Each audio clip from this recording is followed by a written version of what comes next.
Film ఛాంబర్లో చిన్న నిర్మాతలతో భేటీ అయ్యారు సి కళ్యాణ్. వేతనాలు పెంచితే చిన్న నిర్మాతలకే ఎక్కువ నష్టమని అంటున్నారు నిర్మాతలు. చిన్న నిర్మాతల అభిప్రాయాలు తీసుకుని ఫెడరేషన్ సభ్యులతో చర్చించనున్నారు. చర్చలు కొలిక్కి వస్తే దిల్ రాజును కలవనున్నాయి ఇరు వర్గాలు. చర్చలు కొలిక్కి రాకపోతే దిల్ రాజుకు తమ సమస్యల్ని వివరించనుంది ఫెడరేషన్.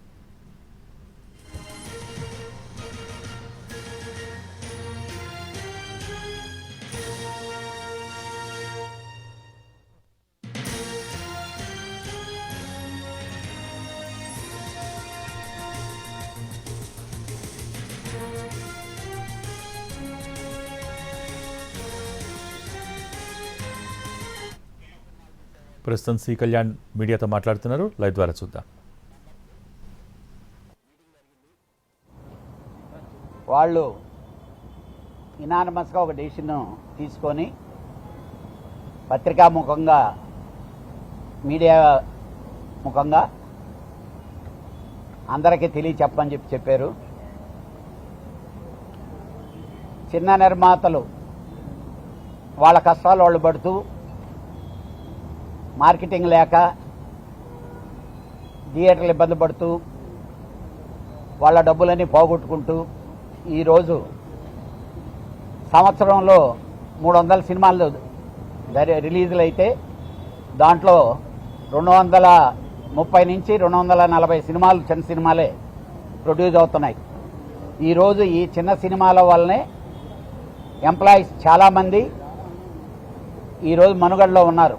లేకపోతే ఈ చిన్న సినిమాలో లేకపోతే ఎంప్లాయీస్కి మనుగడ ఉండదు, వర్క్ షార్ట్ ఫాల్ వస్తుంది.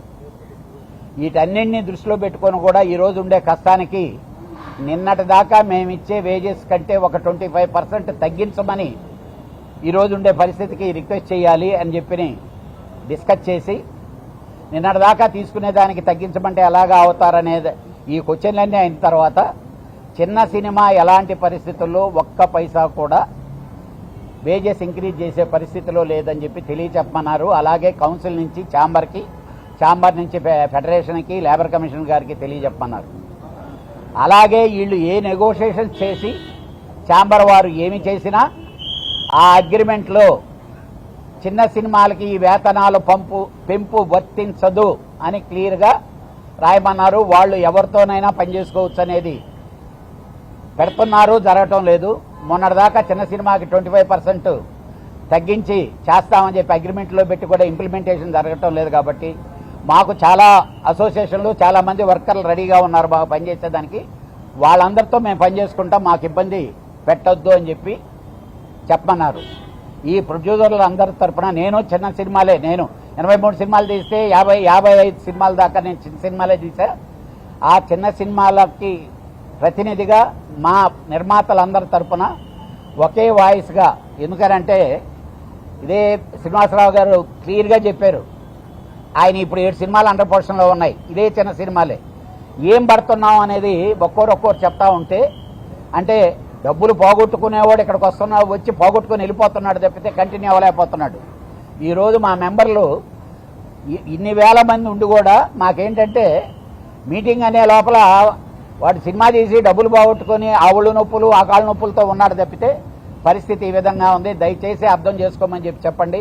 అగ్రిమెంట్లో మాత్రం ఇది క్లియర్గా ఉండాలని చెప్పి మాత్రం చెప్పారు. ఇమీడియట్గా మళ్ళీ కౌన్సిల్ మళ్ళీ రేపు కానీ ఎల్లుండి కానీ మీటింగ్ మాట్లాడి అలాంటి మాకేదన్నా ప్రెజర్స్ కానీ వర్తింపజేసే పని అయితే ఆందోళన చేసైనా మా చిన్న సినిమాలని మా కేటగిరీ కిందనే చేసుకుంటాము. వాళ్ళ పెద్ద సినిమాలు వాళ్ళ ఇష్ట ప్రకారం పెంచేసుకొని మా మీద రుద్దకూడదు అనేది మాత్రం ఘంటాపదంగా చెప్తున్నారండి. ఇది ఏకగ్రీవంగా మేము తీసుకున్న తీర్మానం. దీన్ని అంటే చిన్న సినిమాకి అనేది బడ్జెట్ ఈరోజు చిన్న సినిమా తీయాలంటే 4 కోట్ల నుంచి 5 కోట్లు ఓన్లీ ఈరోజు వీళ్ళు చెప్పి ఈ రోజుకి మేము కడుతుండే వేజెస్ ఇస్తేనే 4 కోట్లు 5 కోట్లు అవ్వటం లేదు. పెద్ద సినిమా అంటే రిలీజ్ అయిన తర్వాత పెద్ద సినిమా వేరండి, అది చిన్న సినిమా పెద్ద సినిమా అనేది ఎవరికైనా తెలిసిపోద్ది. ప్రొడ్యూసర్ దగ్గర నుంచి అండర్టేకింగ్ తీసుకోమనండి. రియల్గా ఆడు ఖర్చు పెట్టి చేస్తే అంతే. ఇప్పుడు దాన్ని బట్టే అర్థమైపోద్ది కదండి, ఆ పని చేసేవాడికి అర్థమైపోద్ది కదా చిన్న సినిమానా పెద్ద సినిమానా. పని చేసేదానికి చాలామంది ఉన్నారండి, చేయనివ్వటం లేదు. చేసేదానికి వర్కర్లు చాలా మంది ఉన్నారు పని లేక. ఎవరు వాళ్ళు పైసా పెంచి ఇచ్చేది లేదు. ఎవరు చేసుకోగలిగినా వాళ్ళు సినిమా షూటింగ్ చేసుకోవచ్చు, ఇప్పుడు నుంచే చేసుకోవచ్చు. చిన్న సినిమా అనేవాడు వేజెస్ పెంచరు. వాళ్ళు ఎవరితో పని చేసుకున్నా ఎవరు పోయి ఎవరు ఆపేదానికి రైట్ లేదండి. డెఫినెట్ గా వేజెస్ పెంచేదానికి వాళ్ళు సుముఖంగా లేరు, అంతేనా? రెండోది వెరీ వెరీ క్లియర్ అండి. ఆల్రెడీ హైదరాబాద్ ఫెడరేషన్ అని చెప్పి తెలంగాణ ఫెడరేషన్ వాళ్ళు ఫార్వర్డ్ అయ్యి వచ్చారు మా కౌన్సిల్కి. దీనికి చిన్న సినిమాలకు మేము అండగా ఉంటాం సార్, పెద్ద సినిమాలకైనా మేము పనిచేస్తాం. మీరు ఏ సిస్టంలో మాకు రెమ్యునరేషన్స్ ఇస్తే ఆ సిస్టమ్ పనిచేస్తామని చెప్పి వస్తున్నారు. డెఫినెట్ గా we're going to encourage them only. Sarathi స్టూడియోలో వాళ్ళ వర్కర్ మీద దాడి చేశారండి. మా ప్రొడ్యూసర్ మీద దాడి తీస్తే టాటా తీస్తాం. ఇట్ ఈస్ వెరీ క్లియర్, చేసి చూపించాం. మా ప్రొడ్యూసర్కి వాడు ఎవడైనా సఫర్ చేస్తే వాళ్ళ నాయకులు ఉంటే వాళ్ళు మాట్లాడుకోమని. నేను కంఫర్టబుల్గా నేను సినిమా తీసుకుంటే నా సినిమాని ఆపే రైట్ ఎవరికి లేదు.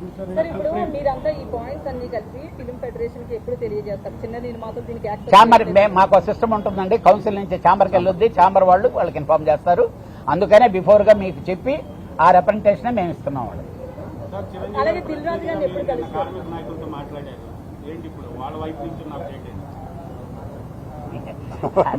అంటే ఆయన వెలక్కాయ తీసుకొచ్చి ఒకటి సార్, చిరంజీవి గారి ప్రతినిధిగా అనేది కానే కాదు. చిరంజీవి గారి దగ్గరికి, బాలకృష్ణ గారి దగ్గరికి, అందరి హీరోల దగ్గరికి వాళ్ళతో సినిమాలు తీసే ప్రొడ్యూసర్లు అందరు వెళ్ళి అంటే వీళ్ళేమైనా తప్పు చేస్తున్నారని వాళ్ళు అనుకుంటారేమో అని చెప్పి వాళ్ళకి పోయి ప్రాబ్లంలు చెప్పుకున్నారు. సార్ ఇది సార్ పరిస్థితి జరుగుతుండేది ఇదని చెప్పుకున్నారు. డెఫినెట్గా వర్కర్లని ఇబ్బంది పెడదాం అనేది ఏ ప్రొడ్యూసరు అనుకోడండి. ఎందుకనంటే అందరూ నిద్రలేసి కలిసిమెలిసి ఇక్కడ సినిమాలు తీసుకునేది. వాళ్ళు కూడా గొంతెమ్మ కోరికలు వదలాలి, ఒక లాకింగ్ దగ్గర ఉండిపోకూడదు. డెఫినెట్గా నేను అనుకుంటున్నా, అంటే ఇది అంటే ఊహించుకుంటున్నాను, డెఫినెట్గా ఈ 2 రోజుల్లో సమస్య సానుకూలంగా పరిష్కారం అయ్యి మళ్ళీ సక్సెస్ఫుల్గా షూటింగ్లు జరుగుతాయని. చిన్న సినిమా షూటింగ్ చేసుకునే ఏ నిర్మాతకు మాత్రం ఇబ్బంది లేదు. It is very clear. ఎవరినండి? దిల్ రాజు గారికి నేను ఆల్రెడీ నిన్న మాట్లాడానండి. ఆయన మాట్లాడి కబురు పెడతా అన్నారు. అంటే ఎఫ్డీసీ అనేది ఆయన ఇక్కడ మాకు చైర్మన్ గా చేశారు, చేశారు. ఆయన కబురు పెడితే ఎప్పుడైనా వెళ్ళి మేము మాట్లాడేదానికి సిద్ధంగా ఉన్నాం. Producers council it is very clear sir. మా ప్రొడ్యూసర్స్ అక్కడ ఉంటారు, మేము అక్కడిచ్చి ఫెడరేషన్కి చెప్పాలంటే డైరెక్ట్గా ప్రొడ్యూసర్ కౌన్సిల్ నుంచి వెళ్ళదు కాబట్టి త్రూ ఛాంబర్. ఇది 2 ఆర్గనైజేషన్దేనండి. It is very clear.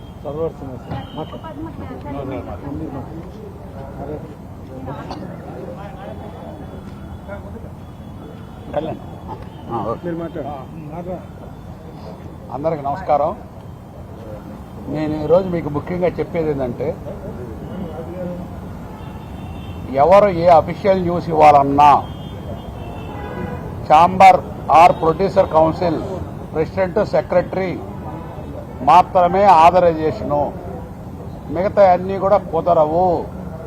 ఎవరెవరో రకరకాల ఆర్గనైజేషన్స్ ఇక్కడ చెల్లుబాటు కావు.